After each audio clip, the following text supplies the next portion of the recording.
वारी नसते म्हणजे काय, म्हणजे महाराष्ट्र महाराष्ट्र राहिला सत्य नसते.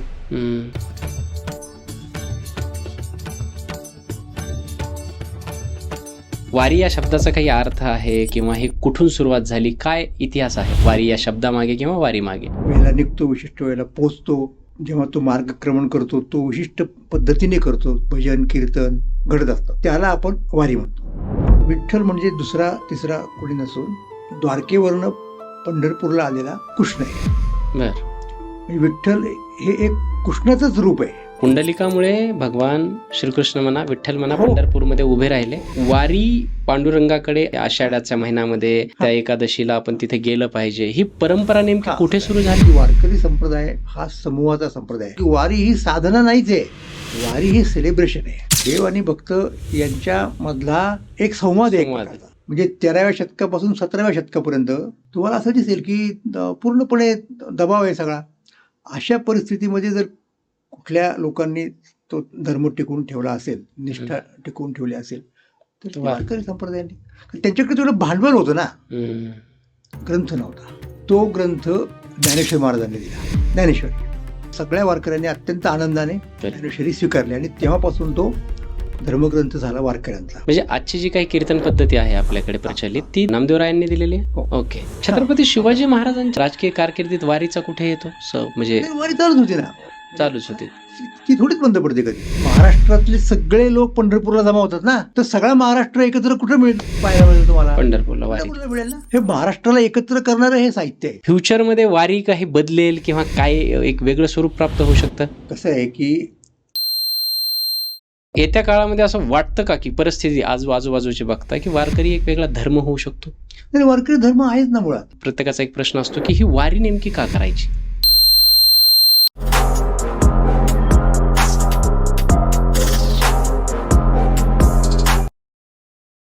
नमस्कार, मी डॉक्टर राज जाधव. महाराष्ट्राच्या सर्वात समृद्ध मंचावरती तुम्हा सर्वांचं पुन्हा एकदा खूप खूप खूप स्वागत आहे. सध्या महाराष्ट्रातलं संपूर्ण वातावरण भक्तिमय झालेलं आहे. कारण एकच आहे की आषाढीची वारी विठ्ठलाच्या दिशेने निघालेली आहे आणि त्यामुळे संपूर्ण महाराष्ट्रातलं जे वातावरण आहे ते भक्तिमय झालेलं आहे. अशा याच्यामध्ये जेव्हा दरवर्षी वारी निघते, त्यामध्ये ओसंडून वाहणारा लोकांचा उत्साह आणि ते बदललेलं संपूर्ण महाराष्ट्रातील वातावरण, बऱ्याचदा असा प्रश्न येतो की वारी ही नेमकी कधीपासून सुरू झाली असेल? आज आपल्यापर्यंत वारी येताना तिने काय काय पाहिलं असेल किंवा वारीने महाराष्ट्राला काय दिलं असेल? वारीचं योगदान महाराष्ट्राच्या सामाजिक आणि आध्यात्मिक उत्थानामध्ये कितपत आहे, हे सगळे प्रश्न आपल्याला पडतात. वारी नेमकी सुरू कधी झाली, कुणी सुरू केली असेल, त्याचा संपूर्ण इतिहास काय, आज वारीचं स्वरूप हे इथपर्यंत जे आलं आहे ते कुठल्या कुठल्या अवस्थांमधून आलेलं आहे आणि इथून पुढे वारीचं जे भविष्य असेल आणि त्यासोबतच महाराष्ट्राचं भविष्य असेल वारीच्या अवतीभोवती घेऊन, या सर्व विषयावरती चर्चा करण्यासाठी आजचा हा पॉडकास्ट आहे. आणि या सुंदर अशा विषयावरती बोलण्यासाठी जेव्हा एखादा त्याच ताकदीचा पाहुणा, त्याच ताकदीचा व्यक्तिमत्व आपल्याकडे असायला हवं होतं, म्हणूनच आज आपण आपल्या मंचावरती एका विशेष पाहुण्यांना आमंत्रित केलेले. त्यांना वेगळा परिचय देण्याची गरज नाही, संपूर्ण महाराष्ट्र त्यांना ओळखतो. तुम्हा आम्हा सर्वांचे आवडते संत साहित्याचे गाड्या अभ्यासक, विचारक आणि ज्यांच्या विचारांनी, ज्यांच्या लेखणीने संपूर्ण महाराष्ट्र आजपर्यंत ढवळून काढला, त्यांचे विचार आज आपल्याला ऐकण्याचं भाग्य मिळतं आहे. हे मला असं वाटतं की मी जेव्हा माझ्या पॉडकास्टची जर्नी सुरू केली त्यात माझं एमच हे होतं की अशा लोकांसोबत मला बसता यावं, बोलता यावं आणि आज तो दिवस सफळ होतो आहे असं मला वाटतं. मी खूप आनंदाने आणि अभिमानाने स्वागत करतो डॉक्टर सदानंद मोरे सरांचं. आणि आज वारी या विषयावरती आपल्याला कितपत म्हणजे काय लेवलचं मार्गदर्शन आज आपल्याला मिळणार आहे ते तुम्हाला हा पॉडकास्ट संपेपर्यंत लक्षात येईल. मी जास्त वेळ घेत नाही, सरळ आपण आज वळूयात आपल्या आवडीच्या प्रेस्टिजियस आणि मला असं वाटतं की one of the best guest आपल्या राजमंचावरचे डॉक्टर सदानंद मोरे सरांना. सर, खूप खूप स्वागत आहे तुमचं राजमंचावर. धन्यवाद राजसाहेब. आणि मी तुमच्याविषयी वेगळं सांगण्याची महाराष्ट्राला गरजच नाही. आणि मला असं वाटतं की आपण पुढे जेव्हा वारी हा विषय येतो, तर वारीचा माझा पहिला प्रश्नच हा आहे की ही वारी म्हणजे वारी या शब्दाचा काही अर्थ आहे, काही त्याचं उद्बोधन आहे, किंवा हे कुठून सुरुवात झाली, काय इतिहास आहे वारीच्या, वारी या शब्दामागे किंवा वारी मागे? वारी म्हटल्यानंतर आपल्या पुढे साहजिकच पंढरीची वारी येते. बरोबर. आणि पंढरीला जाणारे वारकरी म्हणजे वारकऱ्यांचा समूह भजन करत, गात, नाचत, खेळत हे नियमितपणे जेव्हा पंढरीला जातात तेव्हा आपण म्हणतो की ते वारीला चाललेले आहेत, ते वारी करतायत. बरोबर. किंवा वारकरी या शब्दाचा अर्थच की जो वारी करतो, म्हणजे नियमितपणे पंढरपूरला जातो, विशिष्ट वेळेला निघतो, विशिष्ट वेळेला पोचतो. मधल्या काळात जेव्हा तो मार्गक्रमण करतो तो विशिष्ट पद्धतीने करतो, भजन कीर्तन या सगळ्या गोष्टी अत्यंत नियमितपणाने या सगळ्या गोष्टी घडत असतात. तर त्याला आपण वारी म्हणतो. आणि पंढरपूर म्हणजे काय, तर पंढरपूर म्हणजे तिथे पांडुरंग, विठ्ठल, पंढरीनाथ अशी वेगवेगळी नावं संतांनी दिलेली आहेत. तो जिथे आहे त्याला तिथे पुंडलिकाने उभं केलं किंवा पुंडलिकामुळे त्याला तिथे यावं लागलं. त्याला भेटायला हे जे लोक जातात ठराविक अंतरावरती काळाच्या अर्थात, तेव्हा त्याला आपण वारी म्हणतो. हे साधारणपणे आपल्याला चित्र म्हणजे थोडक्यात स्पष्टीकरण वारीचं एवढ्या शब्दामध्ये देता येईल. बरं, नेमकी सुरुवात कधी झालेली आहे सर याची वारीची? आता एक तर नक्की आहे की ही वारी विठ्ठलाची वारी आहे. विठ्ठलाच्या दर्शनासाठी लोक तिथे जातात. विठ्ठल कोण, कुठलं दैवत, कुठनं आलं, इथून आपण सुरुवात करायला पाहिजे. तर सगळ्या कथांचा आपण जर धांडोळा घेतला म्हणजे वारकऱ्यांच्यात प्रचलित असलेल्या लोकांच्यामध्ये ज्याला आपण लोककथा म्हणतो त्या संदर्भात देखील हरकत नाही विचार करायला, अनेकांनी केलेला आहे. आणि शिवाय पंढरी महात्म्य नावाचं एक अनेक प्रकार अनेक पुस्तकं आहेत, म्हणजे अनेक छोटे छोटे पंढरीचा महिमा वर्णन करणारे, म्हणजे संस्कृतमध्ये आहेत. पद्मपुराणात तुम्हाला दिसेल, आणखीन दुसऱ्या कुठल्या पुराणात, स्कंद पुराणात, मराठीमध्ये सुद्धा श्रीधरांनी लिहिलं असेल, आणखीन कोणी लिहिलं असेल. तर अशी पंढरी महात्म्य, तर या सगळ्यांची जर आपण एक गोळाबेरीज केली तर आपणाला असं सांगता येईल की हा विठ्ठल म्हणजे दुसरा तिसरा कोणी नसून द्वारकेवरनं पंढरपूरला आलेला कृष्ण आहे. म्हणजे विठ्ठल हे एक कृष्णाचंच रूप आहे. मग आता प्रश्न असा येतो की कृष्णाला द्वारका सोडून इथे पंढरपूरला येण्याची काय गरज पडली? म्हणजे अगदीच यायचं असेल महाराष्ट्रात तर त्याने विदर्भात जावं ना, अमरावतीला वगैरे, कौंडिण्यपूरला, जी त्याची सासरवाडी. पण त्याच्याऐवजी तो पंढरपूरला कसा आला असा प्रश्न आहे. तर तो तिथे आला, तो भक्तराज पुंडलिकासाठी आला. पुंडलिकराय हे त्या क्षेत्रामध्ये आपल्या एक छोटा आश्रम बांधून माता पित्यांची सेवा करीत होते. तर अशा काळामध्ये आईवडिलांना इतकं चांगलं वागवणारा, त्यांची सेवा करणारा असा कोण आहे, त्याला भेटलं पाहिजे असं प्रत्यक्ष कृष्णाला वाटलं. आणि एक त्याच्याही अगोदर लक्षात घ्या की कृष्ण म्हणजे आपण विष्णूचा 8वा अवतार मानतो. मग म्हणून त्याला भेटायला म्हणून विष्णू इथे पंढरपूरला आला. आणि आल्यानंतर अर्थात पुंडलिकाने त्याला पाहिलं. आता साहजिक आहे ना, कोणाला देव आपल्या घरी आल्यानंतर कोणालाही असं वाटेल की बाकीची सगळ्या 10 गोष्टी बाजूला ठेवून आपण आधी तिथं बसायला, त्याला सामोरं गेलं पाहिजे, त्याचं दर्शन घेतलं पाहिजे, त्याला इथे आणून बसवलं पाहिजे, त्याची खातिरदारी काय शक्य आहे ती करायला पाहिजे. तसं न करता पुंडलिकांनी सांगितलं की बाबा मी माझ्या आईवडिलांच्या सेवेमध्ये आहे आत्ता, तर तू आता काय कर, तर हे बघा इथे उभं राहा. म्हणून त्यानं एक वीट तिथेच होती, ती उचलली आणि त्याच्या पुढे ठेवली. तर त्याच्यावरती विठ्ठलाला उभं राहावं लागलं. तर इथे आपल्याला काय चित्र दिसतं की ॲक्च्युली अनेक म्हणजे सगळ्या संतांनी पुंडलिकाचं गुणगान केलं आहे की पुंडलिकामुळं हा इथे आला. त्यामुळं पुंडलिक सगळ्यांना मान्य आहे. म्हणजे एका वेगळ्या पद्धतीने जर आपण विचार केला ना, तर जेव्हा प्रश्न उपस्थित होतो की वारकरी संप्रदायाची स्थापना कोणी केली, तर पुंडलिकाला आपण काही वारकरी म्हणत नाही की तो, कारण तो पंढरपूरलाच होता आणि पंढरपूरलाच त्यांनी देव आणला. पण त्याच्यामुळे पुढे वारकरी संप्रदाय शक्य झाला. म्हणून त्या अर्थाने तो वारकरी संप्रदायाचा संस्थापक म्हटला पाहिजे. अच्छा, की वारकरी संप्रदाय वारकऱ्यांचा देव त्यांनी तिथे उभा केला. हा, म्हणजे त्याच्याशिवाय वारकरी संप्रदायाचा विचारच तुम्हाला करता नसता आला. आणि त्याच्या डोक्यामध्ये केवळ आपला उद्धार करावा स्वतःचा असं नव्हतं, तर आता तू नुसता उभा नको राहू, मी काय करतोय, माझं माझं माझं चालत राहील. तर जे लोक तुझ्याकडे येतील त्यांचा तू उद्धार कर, बरं. असा वर त्यांनी मागितला. पुंडलिक वर. हा, म्हणजे मूढ जन पापी जैसे तैसे उतरी कासे लावूनी. त्यांच्या याची हे नाही करायची, विचारणा करायची नाही, पात्रता काय, अमुक तमुक वगैरे वगैरे, किती ज्ञान आहे, ते तुझ्याकडे आलेले आहेत, तर तू त्यांचा उद्धार कर, त्यांच्यावरती कृपा कर, असं पुंडलिकांनी मागितलं.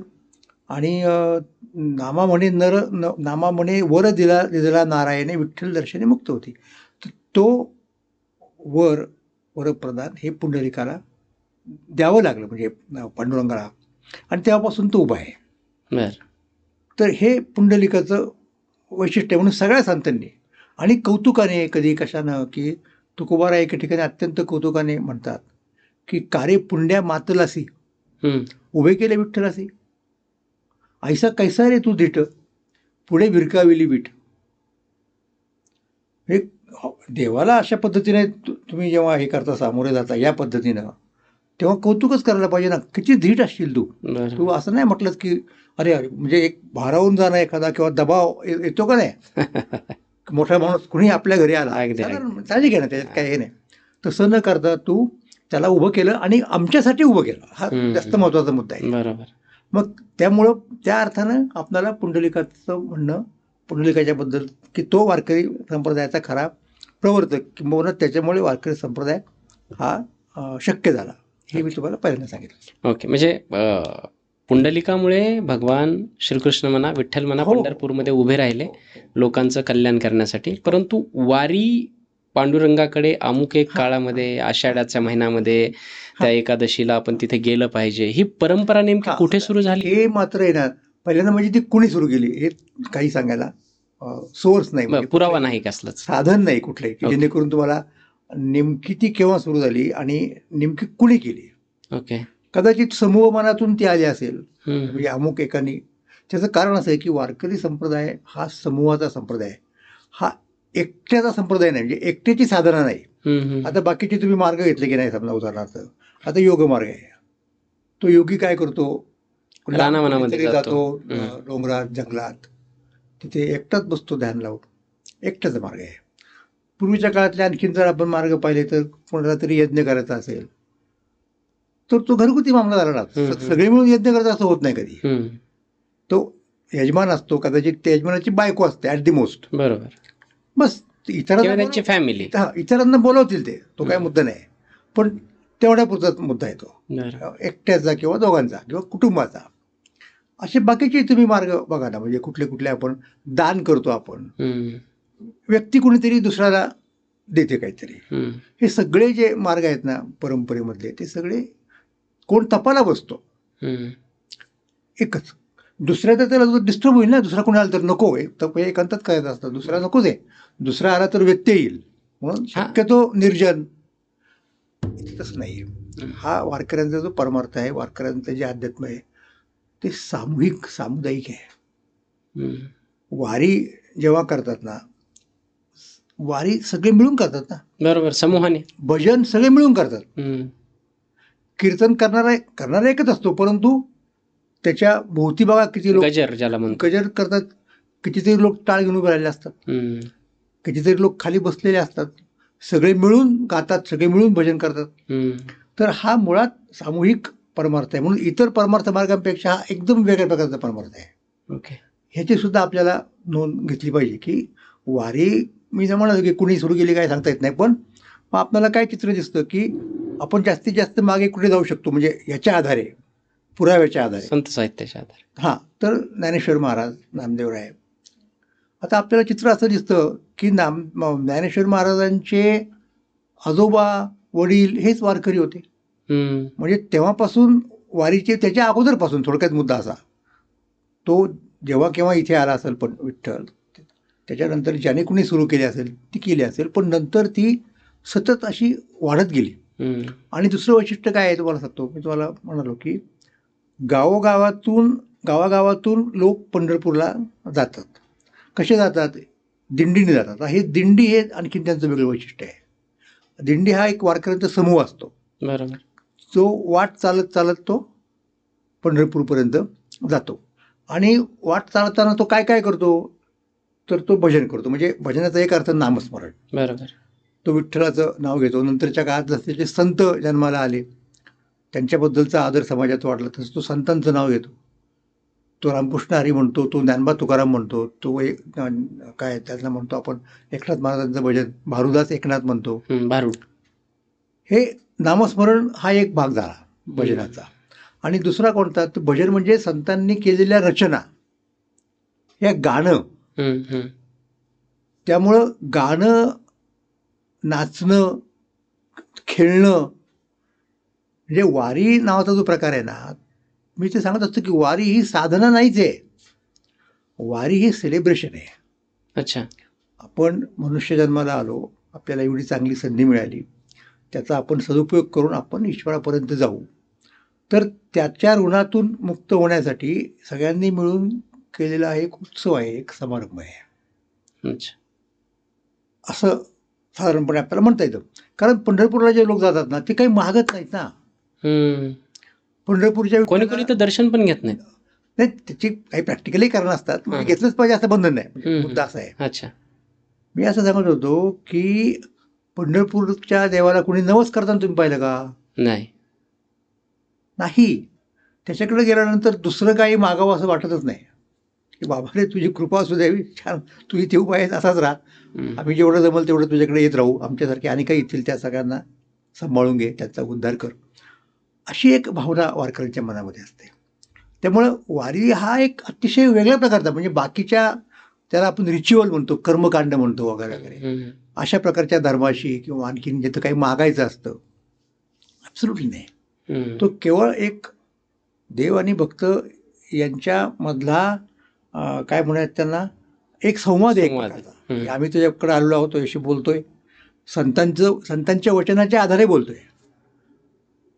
हा एक प्रकारचा एक महासंवाद आहे. म्हणजे देव, संत, आता संत होऊन गेलेले आहेत म्हटलं तर, आणि आज आपण जे कुणी आहोत, या सगळ्यांचा एक महासंवाद आपल्याला वारीच्या निमित्ताने, विशेषतः रस्त्यावर पण पंढरीच्या आणि पंढरीत गेल्यावर सुद्धा हा दिसून येतो.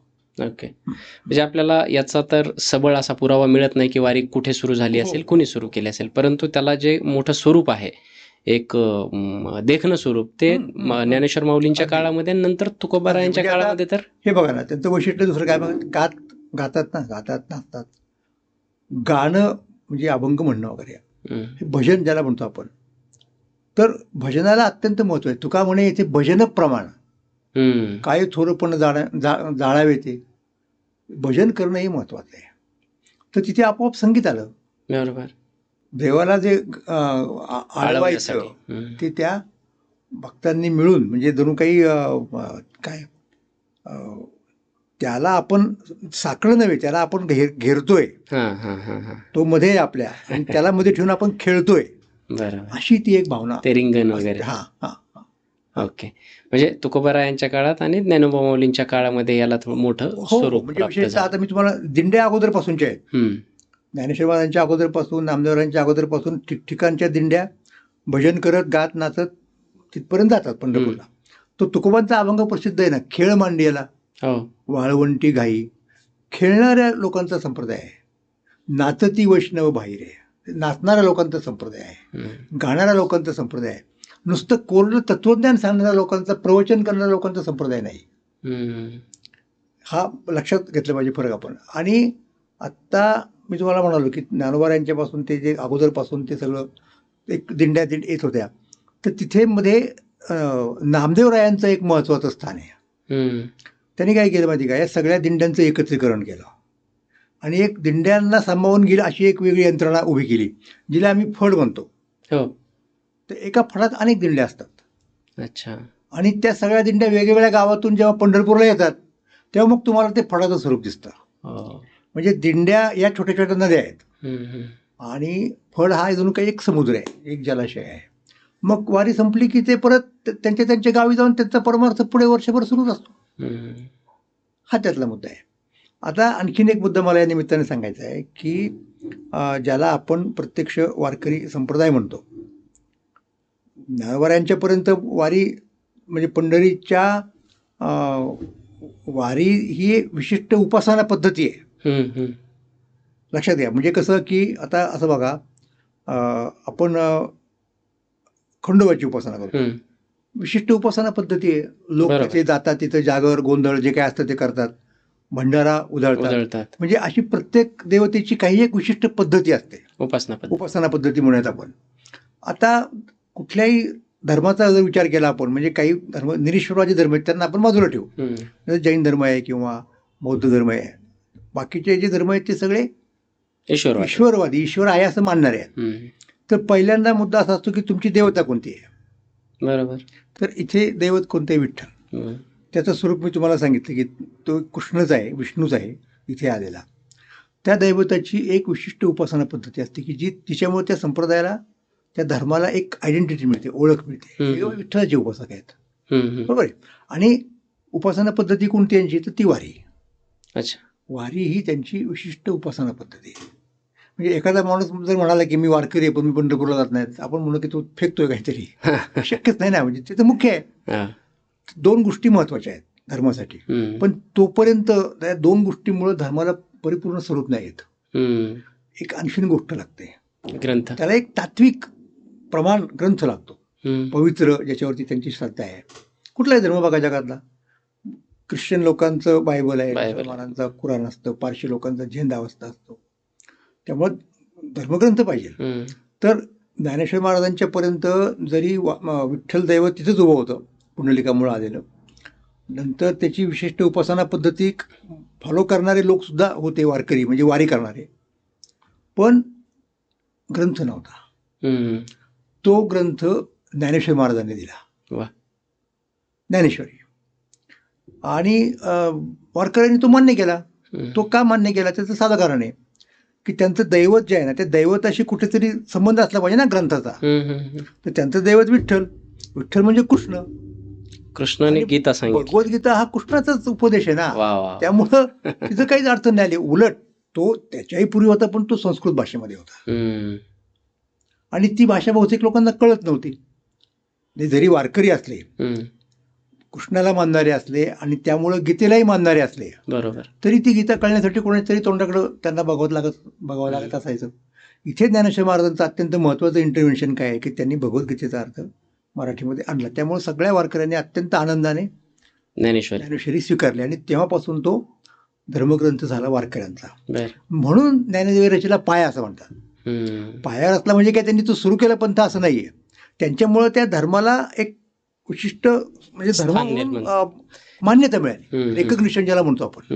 नाहीतर दुसरे संप्रदाय आहेत ना, ते फक्त उपासना पुरते मर्यादित आहेत. म्हणजे आता खंडोबाच्या संप्रदाय कितीतरी आहेत महाराष्ट्रात, कितीतरी लोक त्याची उपासना करतात, जेजुरीला जातात, ते विधी वगैरे सगळे करतात, पण तरी खंडोबाचा असा धर्म नाही वेगळा. बरोबर, प्रथा म्हणू शकतो ते, काही म्हणा. इथे तसं नाही. इथे हा एक धर्म झाला स्वतंत्र, तो ज्ञानेश्वर महाराजांच्यामुळं.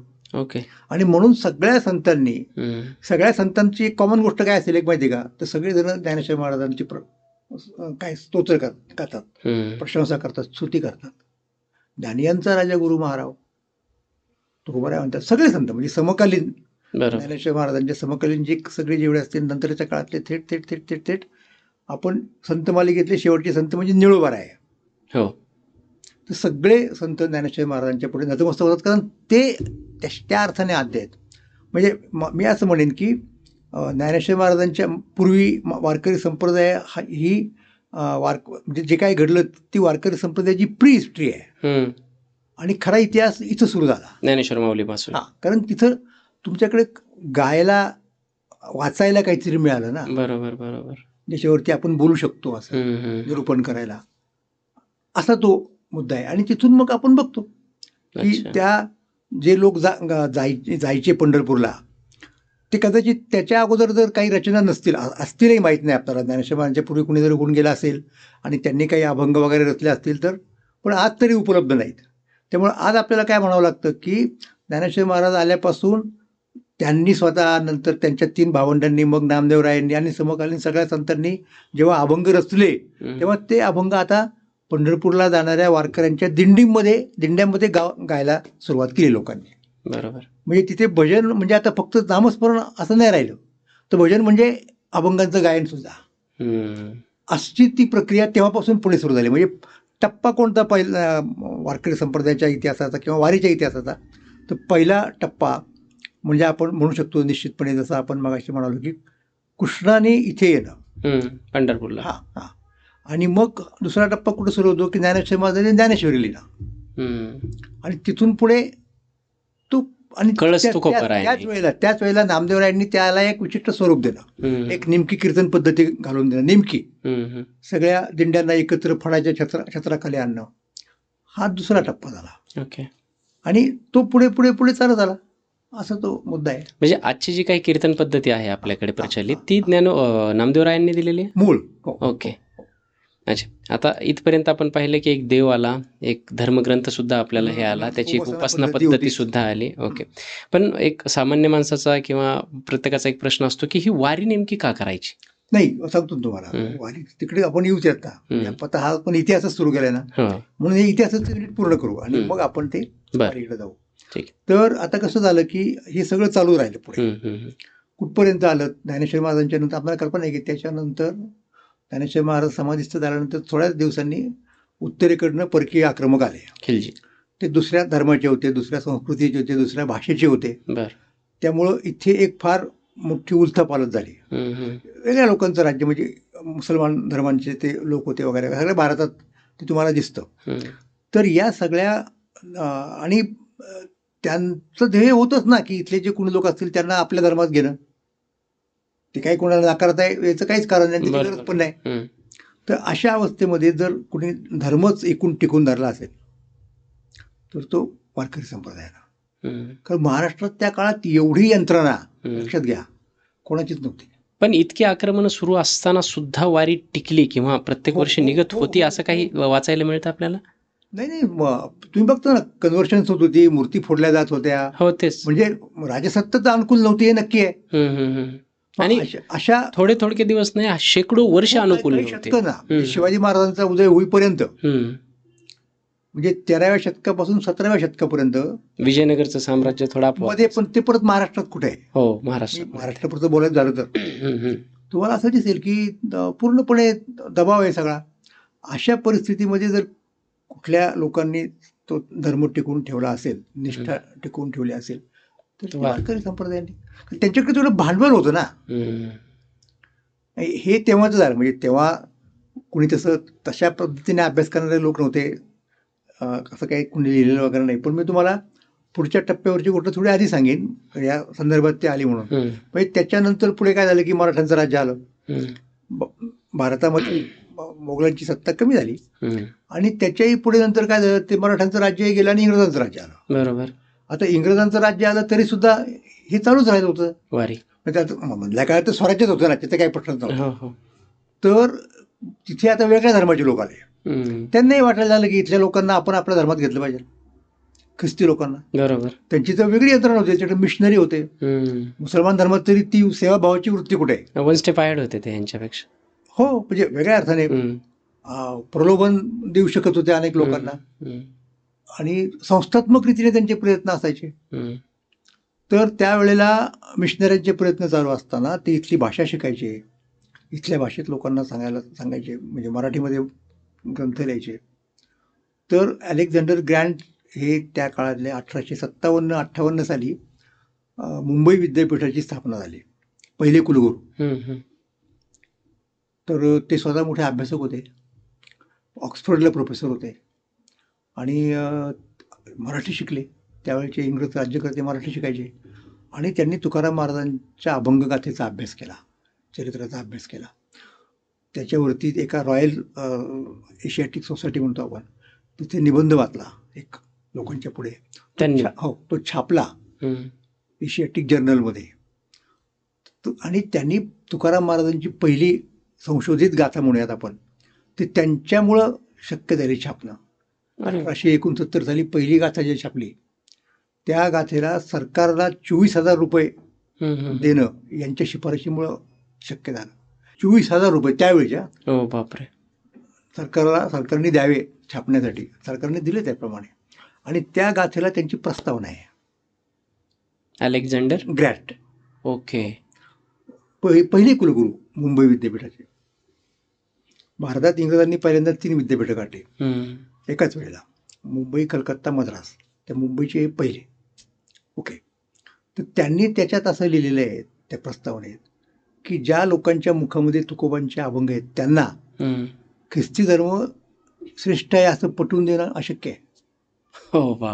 काय ना, त्याच्यामुळे मी सांगतो लोकांना नेहमी बरं का हो, की महाराष्ट्रामध्ये एवढी धर्मांतर झाली कित्येक वर्षापासून. साहजिक आहे, म्हणजे आधी इस्लाम आला, आजही होत आहे, होतात ना, नंतर ख्रिस्ती लोक आले. वारकरी परंपरेतलं, वारकरी घरातलं एक धर्मांतर दाखवून द्या मला. माझा चॅलेंज आहे की ज्याला बॅकग्राऊंड वारकरी आहे, काही वडील वारकरी आहेत, आता कोणी ख्रिस्ती झालाय का? नाही दाखवता येणार. किती मोठी गोष्ट, म्हणजे फार अचिव्हमेंट आहे मी तर म्हणतो, खूप मोठी अचिव्हमेंट आहे. म्हणून तो मुख्य धर्म जो टिकवला ना, तो वारकरी संप्रदाय टिकवला. कारण बघा ना तुम्ही, वारी ते चालूच होती, हे सगळ्यांना माहिती आहे, दिंड्या जायच्या वगैरे. पण ज्ञानेश्वर नामदेवांच्या नंतर सुद्धा ज्यांनी मराठी भाषेत ग्रंथ लिहिले आणि धर्म सांगितला त्या ग्रंथांच्या माध्यमातून, ते कोण होते?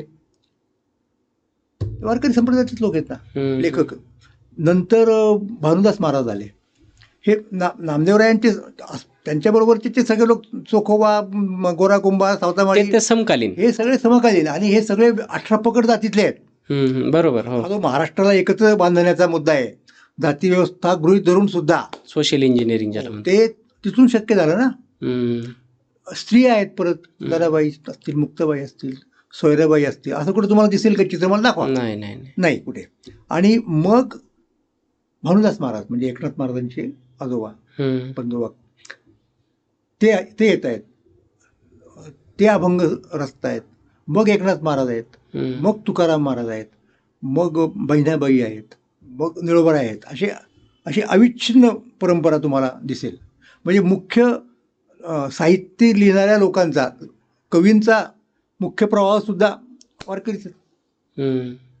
या काळात जे बाकीचे कवी झाले की म्हणजे चांगले सुद्धा होते, पण बघा त्यांचा आज काय शिल्लक आहे? आता बघा तुम्ही 2-3 नाव, पहिल्यांदा म्हणजे त्याला आपण पंत म्हणतो, असे पंत कवी होते. म्हणजे वामन पंडित होते उदाहरणार्थ, रघुनाथ पंडित, मोरोपंत, लोकांच्या पर्यंत नाही ना पोचू शकले. नंतर शिवाजी महाराजांच्या नंतर आपलं जेव्हा राज्य झालं तेव्हा त्या राज्याचे, राज्यकर्त्यांचे, त्यांच्या शौर्याचे गुणगान करणारे शाहीर मंडळी होऊन गेली. उत्तरेतील काही पोवाडे, मी महाराष्ट्रावर बोलतो, ते जाऊ द्या, पोवाडे वगैरे रचणारे, त्यांनी पण कॉन्ट्रीब्युट केलं. पण आज शिल्लक काय राहिले? पाठात काय, लोकांच्या रोजच्या वाचनामध्ये काय आहे? कुठल्या आधारे लोक आपले आयुष्य जगतात, कुठल्या विचारांच्या आधारे? तर त्या संतांच्या विचारांच्या आधारे. म्हणून महाराष्ट्र घडवण्यामध्ये यांचा फार मोठा वाटा आहे. म्हणजे महाराष्ट्राची मानसिकता, महाराष्ट्राचा आचार विचार, हा सगळा यांनी घडवलेला आहे. आणि त्याचं एक कारण सांगतो तुम्हाला, त्याची एक यंत्रणा आहे ना. दरवर्षी तुम्ही जाता तिथे, परत तो सगळा समूह आला, हे यंत्रणा, हे महत्वाचं वैशिष्ट्य आहे. मग ते सगळे तिकडे गेल्यानंतर विचारांची तिथे कीर्तन ऐकतात, विचारांची देवाणघाण होती. तुम्ही 2 ठिकाणी गेलात, भजन ऐकलं, कीर्तन ऐकलं, तर नवीन चाली तुम्हाला ऐकायला मिळतात. त्या घेऊन तुम्ही तुमच्या गावाला येतात, तिथं भजनी मंडळ असतं, तिथे कीर्तनकार येतात. हे संपूर्ण महाराष्ट्र जर ढवळून ठेवला या लोकांनी, त्याच्यामुळं हे सगळं टिकू शकलं. की मग त्याच्या पायावरती शिवाजी महाराजांचं स्वराज्य उभं राहू शकलं. त्याच्या पायावर. हा, मग वारकरी संप्रदाय नसतं तर कोण शिल्लक राहिलं असतं? एक थोडासा प्रश्न मी घेतो सर. अवश्य. ज्ञानेश्वर माऊली आणि समकालीन संत जेवढे सांगितले ते 13वे शतक, छत्रपती शिवाजी महाराजांचं, तुकाराम महाराजांचं 17वे शतक. मधल्या 400 वर्षामध्ये असं कुठली मोठी नावं, म्हणजे अगदी 2 सांगितले तुम्हाला, भानुदास महाराज आणि एकनाथ महाराज. ओके. बाकी आणखीन ज्यांनी रचना वगैरे केलं तर असं नाव नाही. मग कीर्तनकार असतील, 100% असणार. बरोबर. सामान्य माणसाचं जातच होती वारीला. पण त्या काळातली अशी फार मोठी उदाहरणं आपल्या समोर येत नाहीत, एकनाथ महाराज सोडता किंवा भानुदास महाराज सोडता. बरं. पण त्या काळामध्ये वारी ही अखंड सुरू होती असं. बरं. मग हे खूप, आता छत्रपती शिवाजी महाराज आल्याच्या नंतर वारी चालू झाली असेल, पुढे संभाजी महाराज, नाही ते तर होणं साहजिकच आहे. परंतु इतक्या ऍडव्हर्स कंडिशन मध्ये त्या 400 वर्षात सुद्धा वारी कुठेच थांबली नाही. याहून मोठं उदाहरण मला वाटत नाही दुसरं. म्हणून महाराष्ट्र जो अनेक गोष्टींच्या मध्ये पुढे असतो ना, त्याचं कारण ती एक हे नेतृत्वाची क्षमता. म्हणजे शिवाजी महाराजांनी स्वराज्य स्थापन केलं म्हणजे काय केलं, त्यांनी भारताचं राजकीय नेतृत्व उभारलं नव्हे. बरोबर. एक चॅलेंज दिलं जी कोण सत्ता होती तिथे मुघलांची, की जिला भारत संपूर्ण आपल्या ताब्यात घ्यायचा होता आणि जवळजवळ ते काम त्यांचं होत आलं होतं. हे शिवाजी महाराजांचं मधलं इंटरव्हेन्शन आणि त्यांनी सगळं त्यांचं काय म्हणत त्याला विस्कटून टाकला त्यांचा सगळा तो जे काय होता तो पट राजकीय. आणि महाराजांच्या नंतर परत यांनी खूप प्रयत्न केले. तिथं 27 वर्ष येऊन राहिला औरंगजेब, काही करता आलं नाही त्याला. तिथं इथंच गेला तो महाराष्ट्रामध्ये. आणि नंतर मराठ्यांनीच उलट एक उलटी झेप घेतली आणि तेच दिल्लीला गेले. बरोबर. भारताच्या जवळजवळ 2/3 भागावरती मराठ्यांचा अंमल होता नंतरच्या काळात. हे लक्षात घ्या. ही जी लिडरशिप आहे धार्मिक, राजकीय, सामाजिक, ही इथे सिद्ध झाली, तयार झाली. पण मग आज लोक, आता जसं तुम्ही एक वाक्य वापरलं ना सर, की म्हणजे छत्रपती शिवाजी महाराजांनी स्वराज्याची निर्मिती केली, त्याचा पाया वारी होता किंवा वारकरी होते, असं वारकऱ्यांची एक यंत्रणा होती त्याच्यामध्ये. आणि हे म्हणजे कसं होतं की बघा, ज्याला स्वराज्य म्हणतो ना, ते कुठलं असतं, म्हणजे एक भाषिक स्वराज्य असतं. आपल्याला आपल्या भाषेत विचार व्यक्त करता आले पाहिजेत, बोलता आलं पाहिजे, लिहिता आलं पाहिजे. नंतर म्हणजे आता बघा, हे भाषिक स्वराज्य इस्लामच्या काळात असेल का? नाही, बिलकुलच नाही. कारण त्याचं कारण सांगतो तुम्हाला, अशक्य थोडं. नाही, त्यांच्या धर्माची भाषा कोणती त्यावेळेस फारसी होती, म्हणजे पर्शियन होती. मुळातली अरबी आहे पण ती सोडून दिली आपण, पर्शियन अरबी जी काय असेल ती. नंतर त्यांच्या कारभाराची भाषा कोणती, कुठल्या ह्याच्यात ते कागदपत्र तयार करायचे, इनाम, अमुक तमुक, पर्शियनच, फारशीच. त्यांचे दरबार कुठल्या भाषेत चालायचा, फारशीच झालं. म्हणजे भाषिक स्वराज्य नव्हतं तुमच्याकडे. मग राजकीय स्वराज्य होतं का? अजिबात नाही, पूर्णपणे त्यांचंच अंमल. बरोबर आहे ना. तर अशा परिस्थितीमध्ये जेव्हा आणि धार्मिक स्वराज्य ते तरी होतं का? बिलकुल नाही, नव्हतं. तर अशा याच्यामध्ये भाषिक स्वराज्य जे वेगळ्या पद्धतीने धर्माच्या अंगाने ते यांचं अबाधित राहिलं. संतांचं अभंग राहिले ना कायम, बरोबर. निरूपण राहिलं त्यांचं कीर्तनातनं. त्याच्यामुळे ती भाषा टिकून राहिली. लक्षात घ्या, एका विशिष्ट मर्यादेपेक्षा तिच्यात पोल्युशन नाही होऊ शकलं. हे आणखीन एक महत्वाचं तुम्हाला सांगतो, त्याचा पदर काय आहे. आणि त्याचं एक कारण हे आहे, म्हणजे त्या गावात लोक भजन करतात असं नाहीये, ते अख्ख्या ह्याच्यात फिरतात पंचक्रोशीत. हो. आणि महाराष्ट्रात पंचक्रोशीत नव्हे, सगळ्या वारीच्या निमित्ताने संपूर्णच महाराष्ट्र. आणि त्याच्यात आणखीन एक महत्वाचा मुद्दा असा आहे की महाराष्ट्रातले सगळे लोक पंढरपूरला जमा होतात ना, सगळ्या ठिकाणचे. कोकणातले येतात, खानदेशातले येतात, विदर्भातले येतात, मराठवाड्यातले येतात, पश्चिम महाराष्ट्रात येतात, दक्षिण महाराष्ट्रात येतात. बरोबर. कोण येत नाही सांगा? तर सगळा महाराष्ट्र एकत्र कुठे पाहायला मिळतो तुम्हाला? पंढरपूरला मिळेल ना. मग महाराष्ट्राची म्हणून जी एक आयडेंटिटी आहे, ती एक भावना आहे की आपण सगळे एक लोक आहोत, ही राहिली ना, जागृत राहिली ना. अगदी बरोबर. म्हणजे ती कशी राहिली तुम्हाला सांगतो. म्हणजे बघा, एक साधा मुद्दा आहे की तुकाराम महाराजांच्या शिष्या बहिणाबाई सिऊरकर होत्या. या मराठवाड्यातल्या औरंगाबाद जवळ, म्हणजे संभाजीनगरच्या तिथे परिसरामध्ये वैजापूर जवळ त्यांचं गाव आहे, त्या तालुक्यात. तर त्या आणि त्यांचे कुटुंबीय काही कारणामुळं त्यांना गाव सोडावं लागलं आणि ते फिरत फिरत फिरत फिरत कोल्हापूरला येऊन राहिले. तर त्या कोल्हापुरात त्यांना जयराम स्वामी वडगावकर हे एक सत्पुरुष होते, त्यांची कीर्तन चालू होती. ती कीर्तन ऐकायला बहिणाबाई तिथे जायला लागली. बहिणाबाईची 12-13 वर्षाची मुलगी. तर तिथे त्यांनी जयराम स्वामींनी तुकाराम महाराजांचे अभंग त्या कीर्तनात गायले. अच्छा. तर ते ऐकले बहिणाबाईंनी आणि त्यांच्या मनावरती इतका प्रभाव पडला अभंगांचा की त्यांना वाटत झालं की ज्यांचे हे अभंग आहेत जयराम स्वामींनी गायलेले, त्यांना आपण भेटलं पाहिजे, प्रत्यक्षात त्यांचं ऐकलं पाहिजे, कीर्तन भजन जे काय असेल ते त्यांना आपण गुरु केलं पाहिजे. आणि म्हणून त्यांना देहूला जावं असं वाटायला लागलं.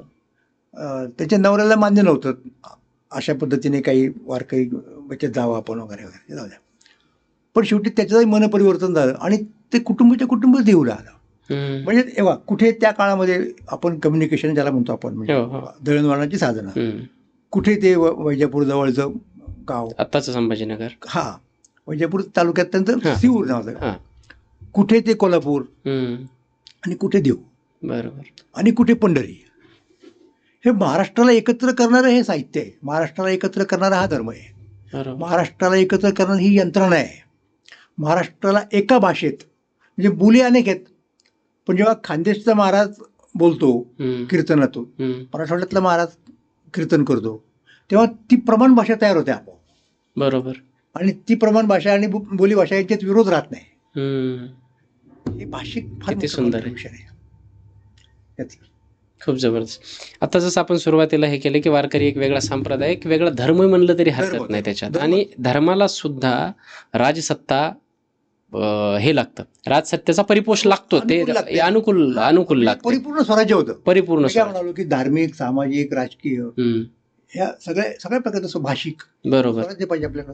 त्याच्यामध्ये हा. म्हणजे मला सगळ्यात जास्त भावलेली जी गोष्ट आहे ना याच्यात, की ज्ञानेश्वर माऊलींपासून ते अगदी तुकोबारायापर्यंत किंवा छत्रपती शिवाजी महाराजांपर्यंत मधले जे 400 वर्ष ही जी वारी टिकली असेल ना, ते जगातलं एकमेव द्वितीय उदाहरण असेल असं मला वाटतं. त्या महाराष्ट्राने अनेक रेकॉर्ड केले, त्यातलं एक रेकॉर्ड आहे धार्मिक दृष्टिकोनातून पाहिलं तर आपण. हम्म, आणखीन म्हणजे जसं उदाहरणार्थ औरंगजेब शिवाजी महाराजांच्या मृत्यूनंतर काही वर्षांनी लगेचच झाले. पुढच्याच वर्षी. औरंगजेब इथे महाराष्ट्र जिंकण्यासाठी आला. हम्म, 27 वर्ष तो इथे महाराष्ट्रामध्ये होता. म्हणजे काही दिवस तिकडे कर्नाटकात जाऊन आला, ते गोळकोंडा वगैरे 2 वर्षाचा होता तिकडे. काय, पण एरवी महाराष्ट्रातच तो मेला. हम्म, त्याला नाही महाराष्ट्र जिंकता आलं. आपली राजधानी सोडून 27 वर्ष बाहेर असलेला राजा कोण जगाच्या पाठीवरती? एकटाच आहेत. फक्त एक आहे. म्हणजे ते रेकॉर्ड महाराष्ट्रामुळे घडलं. हम्म, औरंगजेबाने रेकॉर्ड मोडलं खरंय खरंय. या अर्थाने, पण त्याला जबाबदार कोण आहे? महाराष्ट्रातील लोक झुंजले म्हणून त्याला रेकॉर्ड करता आलं. आता याला रेकॉर्ड म्हणतं की नाही माहीत नाही, असं आहे. हे रेकॉर्ड बघा ना. आता उदाहरणार्थ ज्ञानेश्वर महाराज, हम्म, 4 भावंड आहेत. बरोबर. 4ही भावंड कवी आहेत. नामदेवरायांच्या घरात किती 13-14 मंडळी होती. हम्म, आणि शिवाय धनाबाई ह्या बाहेरच्या कुटुंबात बाहेरून आलेल्या. बरोबर. हो नाशिक. हो हो. सगळे 15 लोक कवी आहेत. चोखोबा, ते स्वतः, त्यांची पत्नी, त्यांचा मुलगा, त्यांची मुलगी, त्यांचा जावई, त्यांचा मेवणा, सगळे कविता आहेत करतात. आणि तसं विचार केला तर ते परत तथाकथित खालच्या वर्णाचे, जातीचे. हम्म, हम्म, हम्म. पण तरीही त्यांचं एवढं होऊ शकतं तिथे, लोक त्यांना तेवढं मानतात. हे रेकॉर्ड आहे. हम्म. दाखव ना कुठे आहे का असं? नाही नाही नाही. अख्खच्या अख्खं कुटुंब तुम्हाला साहित्य किती समृद्ध परंपरा आहे सगळ्या गोष्टींची. हे आहेच मुळात. ओके सर, थोडंसं पुढे येऊयात. मला असं वाटतं इतिहास जर आपण थोडा पाहिला असेल तर, एक वारी, जो मगाशीच प्रश्न विचारला होता मी, की वारी का करायची आहे पण नेमकी, म्हणजे नाही, तरी अगदी मला- फक्त भक्ती हेच? नाही नाही, आणखीन एक राहिले ना, तो बरं. पूर्ण झालेलं नाही. अच्छा. असं आहे की ही सगळी जी वारी म्हणजे दिंडीनी पंढरपूरला जाणं, हम्म, हे तुकोबार यांच्यापर्यंत होतं. बर. तुकाराम महाराजांच्या निर्याणानंतर हम्म, त्यांचे चिरंजीव नारायण महाराज, हम्म, ते मोठे झाले नंतर वयाने, आणि त्यांच्या ताब्यात हे सगळं आलं. हम्म, देवस्थान म्हणतो आपण त्याला. आणि त्यांचे हे राजसत्तेशी फार चांगले संबंध होते. म्हणजे मराठा सरदार, हम्म, खुद्द शाहू महाराज, राजाराम महाराज, त्यांचा पत्रव्यवहार वगैरे असायचा. आणि त्यांना लोक फार मानायचे त्या काळातले. ते तपशील सांगत नाही मी, पण एवढी गोष्ट लक्षात घ्या. हम्म, सकळा वैष्णवा वाटे जीव प्राण, हम्म, तो हा नारायण देहूकर, असं त्यांच्याबद्दल निळोवार यांनी म्हटलेलं आहे. बर. तर त्यांच्या मनामध्ये अशी कल्पना आली की आपण दरवर्षी वारीला जातो, म्हणजे अभंग म्हणतो वगैरे वगैरे वगैरे, तर आपण संतांचे अभंग म्हणतो, तुकोबारायांचे म्हणतो, ज्ञानोबारायांचे म्हणतो, तर ज्याला एक सिम्बॉलिक म्हणता येईल हम्म, हम्म, असं, म्हणजे संत आपल्या बरोबर आहेत हम्म. हे असं दृश्य आलं पाहिजे. अभंगाच्या रूपात ते आहेतच, त्यांचे आपण अभंग म्हणतो म्हणजे, पण अधिक दृश्य असलं पाहिजे काहीतरी. म्हणून त्यांनी तुकाराम महाराजांच्या पादुका पालखीत ठेवल्या. ओके. मग म्हणजे दिंडी तीच नेहमीसारखं. हम्म, हम्म, 1685च्या दरम्यानची गोष्ट आहे. बर. तिथून आळंदीला गेले, तिथे ज्ञानेश्वर महाराजांच्या पादुका त्याच पालखीत ठेवल्या. आणि तेव्हापासून वारीला पालखीची जोड मिळाली. त्याच्या अगोदर पालखी नव्हती, आधी फक्त दिंडी होती. हां दिंड्या होत्या. हम्म, आता पालखी आली, हम्म, त्यामुळे ते अधिक काय म्हणतात त्याला, एक दृश्यमान ज्याला म्हणतो आपण, म्हणजे तुमच्या समोर प्रत्यक्ष, आणि आपण संतांच्या बरोबर चाललेलो आहोत. हम्म, कारण हे बघा, ज्ञानोबा तुकोबा तर वारकरी होतेच, हम्म, मग आपण त्यांच्याबरोबर वारी करतोय, ही एक भावना, हम्म, आध्यात्मिक, स्पिरिच्युअल, धार्मिक, काही त्याला नाव द्या तुम्ही, मानसिक, ही लोकांच्या मनामध्ये निर्माण झाली. आणि तेव्हापासून वारीला अधिक एक वैभव प्राप्त झाले, ब्रॉड बळकटी आली. आणि त्या काळात स्वराज्य होतं. मग मराठी राजसत्तेने, मराठी सरदारांना त्यांना मदत केली, त्यांना वैभव पुरवले, व्यवस्था ज्याला म्हणतो आपण, संरक्षण दिलं. हे त्या काळात घडलं आणि हे महत्वाचं आहे. ओके. छत्रपती शिवाजी महाराजांच्या राजकीय कारकिर्दीत वारीचा कुठे येतो? म्हणजे वारी चालूच होती ना, चालूच होती, ती थोडीच बंद पडते कधी. की जिथे मुसलमानच्या काळात नाही बंद पडली, ती इथे कुठे पण तो मुद्दाच नाही कुठे. बरोबर. पण तो त्रास दिला जायचा. एक पत्र खूप छान, म्हणजे मला वाटतं संभाजीराजांच्या पासून पत्र सुरू होतं. हा, अगदी संभाजीराजांचे आहेत, राजाराम महाराजांच्या काळात आहेत, शाहू महाराजांच्या काळातले देखील आहेत. परंतु या सगळ्या लोकांनी देऊ देवस्थानला, आळंदी देवस्थानला इनामं दिली, त्यांचा खर्च चालेल, हे सगळं त्यांच्या सरदारांनी सगळा सरंजाम पुरवला. आता पंढरपूरला जायचं, आणखीन पालखी घेऊन जायचं म्हटल्यानंतर वाढलं ना, सगळ्या गरजा वाढल्या. त्या सगळ्या लोकांनी, म्हणजे दाभाडे असतील उदाहरणार्थ, नंतरच्या काळात महाजी शिंदे आणि त्यांचे सरदार, जवळचे सरदार शितोळे, हे सगळे लोक त्याच्यामध्ये होते. पण याच्यात प्रामुख्याने जी गोष्ट सगळ्या जगाने वारीकडे बघावं आणि बघून तोंडात बोट घालावं असं आहे की एकतर वारीची आचारसंहिता, ती नियमावली, तितकी ती शिस्तबद्धता, इतके प्रचंड लोक त्याच्यामध्ये, लाखो लोक असताना कधीही गालबोट लागल्याची घटना आपल्याला ऐकवायची कधी काहीच नाही. बरं, सगळ्या जाती धर्माचे, पंथाचे सगळी लोक, ऊच नीच सगळे एकत्र येऊन तो एवढा हे करणं, ही अशी आचारसंहिता म्हणू शकतो किंवा एक नियमावली म्हणू शकतो, ती कशी डेव्हलप झाली असेल, काय कोर आहे त्याच्यामध्ये असं वाटतं? एकदा आपण संतांचे पायक आहोत हे मान्य केलं तर संतांच्या शिकवणुकीला, त्यांच्या आचार विचारांना कुठेही गालबोट आपल्याकडून लागता कामा नये, ही भावना आपोआप निर्माण होती ना. कोणाला सांगावं लागत नाही. हे कुणी सांगत नाही वारकऱ्यांना की तुम्ही असं करू नका, तसं करू नका, इथे बसा, इथे उठा, काही गरज नाही. ते परंपरेने चालत आलेले लोक बरोबर ते फॉलो करतात, त्यांना कुणी बोलवत नाही. सगळं इतकं ते ऑटोमॅटिक म्हटलं तरी चालेल, ऑटोपायलट, त्याचं ऑटोमायझेशन झाले ॲज गुड ॲज असं म्हणेल. म्हणजे इंटरव्हेन्शन बाहेरून कोणाला करावं लागत नाही या अर्थाने. तो संस्कृतच भाग होतो आपोआप तुमच्या. आता हे जे काही वारीमध्ये सुरुवात होतं, पुन्हा त्याच प्रश्नावरती येऊयात आपण. मला वाटतं की का म्हणजे वारी करायची, असा सर्वसामान्य एकदम माझ्यापेक्षाही छोटे जे काही जनरेशन आहे, आमच्या मागची जनरेशन, त्यांच्याही डोक्यात येतं की वारी म्हणजे काय होतं की भारत देशामध्ये हे खास करून मराठी लोक आहेत ते देवभोळे आहेत आणि यांचे काही हे जे काही रिच्युअल्स आहेत ते संपत नाहीत. आता 21 दिवस आपण पायी वारी करायची. आधुनिक लोकांना ते नेमकं कळलेलं नाही. त्यांना जर आपल्याला समजावून सांगायचं गरज नाही, समजून सांगायची, त्याने यावं, बघावं आणि धडा घ्यावा, त्याला कुठे सांगायचं. पण याच्यातून काय साध्य करतो सर आपण 21 दिवस जाऊन काय साध्य करतो? साहित्य संमेलन करतो 4 दिवस, काय साध्य करतो? आपण राजकीय पक्षांच्या अधिवेशनावर होतो, काय साध्य करतो? मंथनच आहे समजा विचारांचं, मी साध्य करतो. हे सगळं उपयुक्ततावादी दृष्टिकोनातून बघतात आणि ती सुद्धा भौतिक उपयुक्ततावादी. एक माणूस नावाचा प्राणी आहे, तो इतर प्राणी सृष्टीपेक्षा वेगळ्या पद्धतीने त्याचं एक स्पिरिच्युअल लाईफ असतं. बरोबर, लक्षात घ्या की जे इतरांच्याकडे नसतं. तर त्याच्यातून तो माणूस पण उभा राहतो ना. त्यामुळे हे प्रश्न फिजूल प्रश्न आहेत. म्हणजे त्याच्यात काही मी तथ्य मानत नाही. इतक्या वर्ष चालत आलेले ते काय आपोआप चालत आलेलं नाही. लोक भलत्या गोष्टीची मागं लागत नाहीत. अहो, ती गरज आहे लोकांची. मुठभर कोणतरी उभं राहतं. ती परवा एक बाई होत्या, काय त्यांचं नाव, ते नाव विसरलो मी, त्यांनी काहीतरी बरळल्या त्या याच्यावरती, वारीवरती, वारकरी संप्रदायावरच्या वगैरे. काय यांचं तुम्ही काय करणार? यांना कुठं समजावणार? काय गरज नाही समजावण्याची. म्हणजे आपण आपलं राखलं पाहिजे, इतरांना समजावत बसण्यापेक्षा. तुकाराम महाराजांचा एक फार चांगला अभंग आहे. बहुता छंदाचे बहुवसे जन, नये वाटू मन त्यांची सवे, करावा जतन आपुला विश्वास, अंगा आला रस आवडीचा. त्यांच्या नशिबात ह्या आवडीचा रस सेवन करणं नाहीये म्हणून सोडून दिला. तर किती वेळा सांगायचं ना. बरोबर, सांगून नसेल ते सोडून दिला विषय. तरी एक चिंतनाचा आणि मननाचा विषय एक आपण समजा जर घेतला तर एक समजा असं एक एखाद्या गोष्टीला इम्पॉर्टन्स देण्यासाठी आपण कसं म्हणतो की जर ती गोष्ट जर नसते किंवा माझ्या आयुष्यात माझे वडील नाही आहेत ना, तर मला वडिलांचं महत्त्व कळतंय. त्या हिशोबाने जर महाराष्ट्रामधून आपण जर असं समजूयात की वारी किंवा ही संकल्पना किंवा ही जी काही उपासना पद्धती आहे ती जर नसती तर काही महाराष्ट्राचं स्वरूप वेगळं असतं. महाराष्ट्र राहिलाच नसता वारी नसती तर. बेसिकली वारी नसती, वारी नसती म्हणजे काय, म्हणजे संत नसते. हम्म. लक्षात घ्या. म्हणजे वारकरी नसते, म्हणजे विठ्ठल नसता, हे सगळं आलंच ना. बरोबर. ते नसतं महाराष्ट्राची आयडेंटिटीच गेली असते ना. तो नेमकं काय झाला असता देव जाणे, हम्म. सांगू शकत नाही. बरोबर. महाराष्ट्र हा जो महाराष्ट्र आहे आज, पण हे मी स्वतः वारकरी म्हणून सांगतो अशातला भाग नाही. अभ्यास तर लोकांनी सांगितलेले चांगल्या चांगल्या. इरावती कर्वे या समाजशास्त्रज्ञ होत्या. हो.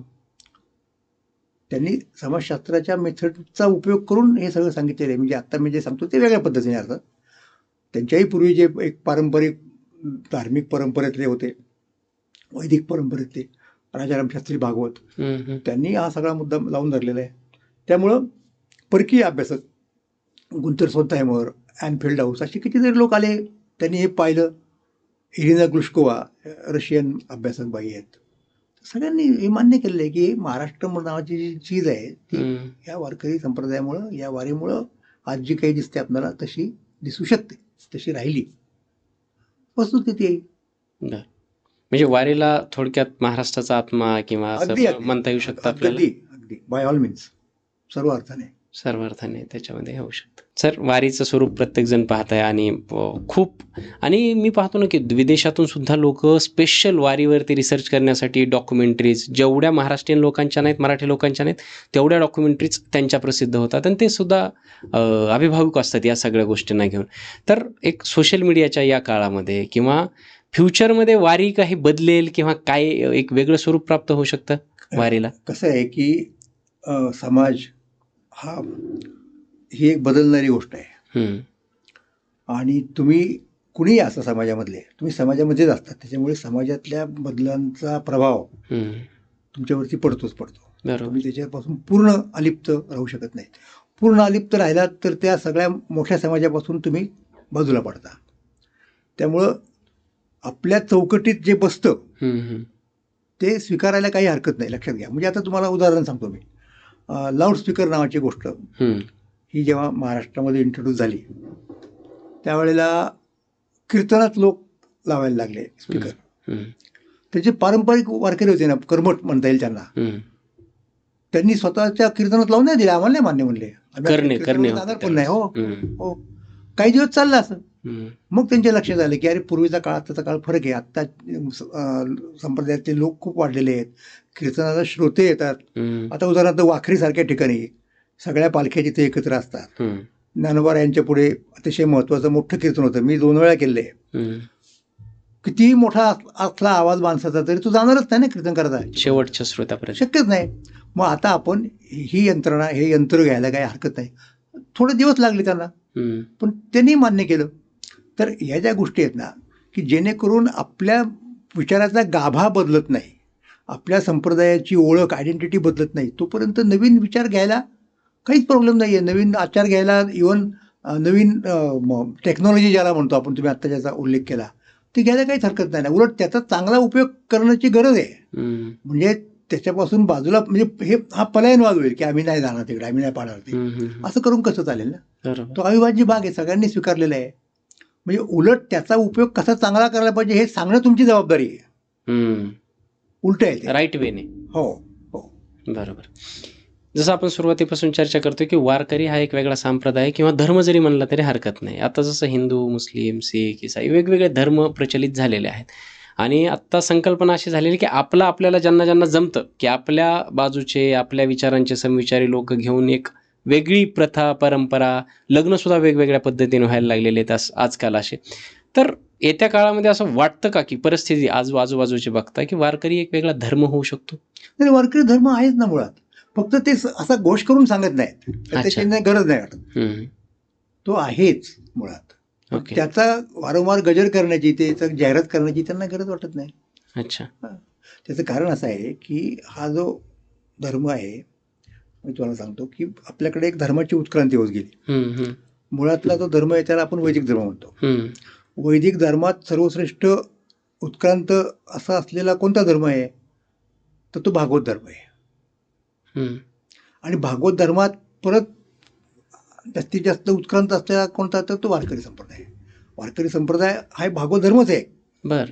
पण त्याची स्वतःची परत आणखी वेगळी आयडेंटिटी आहे. म्हणजे आता बाकीचे लोक भागवत धर्माचे आहेत ना, म्हणजे कोण नाही सांगा. म्हणजे वैष्णव त्याला दुसरं नाव, आपण ते बंगालमधलं चैतन्य संप्रदाय आहे, इकडे खाली रामानुज संप्रदाय आहे, मध्वाचार्यांचा आहे, हम्म. या सगळ्यांच्या पेक्षा वारकरी संप्रदायाचं एक वेगळं रूप आहे आणि ते सगळ्यात मी असं म्हणेन की उत्क्रांत आणि परिणत रूप आहे. अच्छा, म्हणजे वारकरी संप्रदाय आहे की वेगळा धर्म आहेच आहे आजही. जसं आपण पाहतो सर, वारकरी म्हणजे अगदी तुम्ही जर पाहिलं तर आषाढी वारी जवळ आली की त्यावेळेसच फक्त वारकरी दिसतात. म्हणजे आता फॉर एक्झाम्पल हे 21 दिवसाची 20 दिवसाची वारी झाली, ते आपापल्या गावी जातील आणि ते त्यांच्या त्यांच्या संसारात म्हणा, त्यांच्या त्यांच्या दुनियेमध्ये ते मशगूल होते आणि पुन्हा वारी आल्याच्या नंतर एकत्र येतील. ही एक स्ट्रॉंग सोशल इंजिनिअरिंग त्या फक्त 20-21 दिवसात न होता, किंवा असं मला वाटतं की त्यांनी त्यांच्या, आता इतकी मोठी सिस्टम चालते, कसलंही त्याच्यामध्ये डिफॉल्ट नाही येता. तर असं वाटतं का कधी की काही जर सामाजिक समस्या असतील त्यावेळेस सुद्धा वारकऱ्यांनी एकत्र यावं असं काहीतरी त्याच्यातून नाही, तुम्ही जे म्हणालात ना 12ही महिने वर्षाची, म्हणजे आता आषाढी सोडा, आषाढीला तर तुम्हाला दिसतं सगळ्यांना, तशीच कार्तिकी पण असते, हो, तेवढीच महत्वाची आहे. आणि पण ती तेवढी ग्रँड नसते. पण हां, आहे ना. हां. त्याच्यानंतर आणखीन 4 वाऱ्या महत्वाच्या मानल्या जातात, आणखीन 2 माघ महिन्यातली असते, चैत्राची असते, चैत्राच्या. आणि इन ॲडिशन टू दॅट महिन्याचे वारकरी म्हणून अजूनही एक संस्था टिकून आहे. काही वारकरी प्रत्येक महिन्याला देहू, आळंदी, पंढरपूर, किंवा काही पंढरपूर, पैठण अशी वारी करणारे आहेत ना. आणि शिवाय त्यांच्या त्यांच्या गावामध्ये सप्ताह असतात, गोकुळाष्टमीचा सप्ताह असतो, इतरही त्या त्या संतांचे सप्ते असतात. आता देहूमध्ये तुकाराम बीजेच्या वेळेला सगळा महाराष्ट्र लुटतो, बरोबर. कार्तिकीला ज्ञानेश्वर महाराजांच्याला सगळा जातो, तिकडे फाल्गुनात परत पैठणला लोक जातात, त्र्यंबकेश्वरला जातात लोक. हे सतत चालू असतं, थांबलेला संप्रदाय नाहीच आहे कुठे. बर, आता जे काही सामाजिक प्रश्न येतात, जाती जातीचे, धर्माचे, त्याच्यामध्ये वारकरी संप्रदाय काही रोल करू शकतो? रोल म्हणजे काय, जे तत्वज्ञान आहे या सगळ्या मागे ते वारकरी संप्रदायाने पुरवलेलं आहे ना. पण ते कुठेतरी मागे पडतंय असं वाटतं सर, कारण गावागावामध्ये आज बघा ना, जातीवादाचं जे काही विष पेरलं जात आहे. तो हा अतिशय महत्वाचा मुद्दा आहे की त्याच्यामध्ये वारकरी संप्रदायातल्या लोकांची नक्कीच जबाबदारी आहे की त्यांनी संतांचा विचार नीट लोकांना समजून सांगणं. बरोबर. आणि ते काही तेवढं सोपं काम नाही, हाही मुद्दा आहे. कारण शेवटी या ज्या गोष्टी असतात ना, परत मी तुम्हाला सांगतो की एखादं गाव असतं, त्या गावामध्ये एखादी साथ येते, हां, त्याचा प्रादुर्भाव सगळ्याच लोकांना होतो ना, इन्फेक्शनच्या पॉईंट ऑफ व्ह्यूनी. कुठलंही त्याला, कुठलंही घर, कुठलंही काय कमी अधिक प्रमाणात बळी पडतच ना. बरोबर. त्यामुळे शेवटी वारकरी संप्रदाय झाला किंवा कुठलाही संप्रदाय झाला तरी तो ज्या एक व्यापक इकोसिस्टीमचा भाग आहे, त्या इकोसिस्टीम मधले दोष काही प्रमाणात त्यांना लागणारच ना. त्यांच्याकडून तुम्ही कशी अपेक्षा करता, शेवटी माणसं आहेत ती सुद्धा. बाकीच्या लोकांनी ते सगळं पाळायचं आणि फक्त वारकऱ्यांनी, हे होणार नाही, लक्षात घ्या. वारकऱ्यांनी पुढे येऊन त्याच्यासाठी हे करायला पाहिजे वगैरे हा वेगळा मुद्दा आहे, पण त्यांनी त्याच्यापासून त्याच्यावर काहीच परिणाम होणार नाही वगैरे असं नाही तुम्ही म्हणू शकत. दुष्काळ पडला तो सगळ्यांनाच असतो. बरोबर. हा एक वेगळ्या प्रकारचा, पण नाही, ज्ञानोबा तुकोबांचे जे काही समृद्ध विचार आहेत त्या विचारातून काहीतरी या गोष्टीचा तोडगा निघावा असं वाटत. जे काही बऱ्यापैकी महाराष्ट्रात चाललेलं आहे ना, त्याला बऱ्याच प्रमाणात जबाबदार वारकरी संप्रदायाचा विचारच आहे, लक्षात घ्या. ते आणखीन प्रगल्भ वाढले पाहिजेत, लोकांच्यापर्यंत गेले पाहिजेत, हे मी समजू शकतो. पण असं त्याचा अर्थ होत नाही की लगेच वारकरी संप्रदायांनी एक सामाजिक संस्था काढायची, पुढे जायचं, असं नसतं. तो एक वेगळा पॅटर्न आहे. एक आत्ता ज्याला वारी माहीत नाही, 20-22 वर्षाचा तरुण आहे, ज्याने आत्ता समजा सोशल मीडियावरती आला आणि आजकाल सोशल मीडियाच्या माध्यमातून वारी खूप लोकांना समजायला लागते, ती गर्दी दिसायला लागते, मग त्याला त्याचं ते प्रलोभन लागतं आणि तो तिकडे हे करतो. अशा एका 20-22 वर्षाच्या तरुणाला जर समजा वारीबद्दल काही अगदी 2 मिनिटात समजावून सांगायचं असेल सर, तर काही नाही, त्यांनी यावं सामील व्हावं आणि अनुभव, बाकी काही नाही. त्या अनुभवाची गोष्ट आहे ती, शाब्दिक वर्णनाची गोष्ट नाही. अच्छा, निश्चितपणे. Okay sir, thank you so much. म्हणजे अगदी वारीच्या इतिहासापासून ते शेवटी वारी काय आहे हे जर समजून घ्यायचं असेल, हे शाब्दिक विश्लेषणाची गोष्ट नसून ही अनुभवाची गोष्ट आहे असं सरांचं म्हणणं आहे. आणि मला असं वाटतं की प्रत्येकाने आयुष्यात एकदा तरी वारी अनुभवावी आणि वारीचं जे काही प्रचंड मोठं असं स्वरूप आहे ते आजच्या पॉडकास्टच्या निमित्ताने तुमच्यापर्यंत पोहोचलं असेल अशी खात्री आहे मला. तुम्हाला हा पॉडकास्ट कसा वाटला ते नक्कीच कळवा कमेंटच्या माध्यमातून, आणि लाईक करायचं आहे, शेअर करायचं आहे, सबस्क्राईब करायचं आहे चॅनलला. आणि सर काही आहे अजून सर सांगण्यासारखं? धन्यवाद. Okay sir.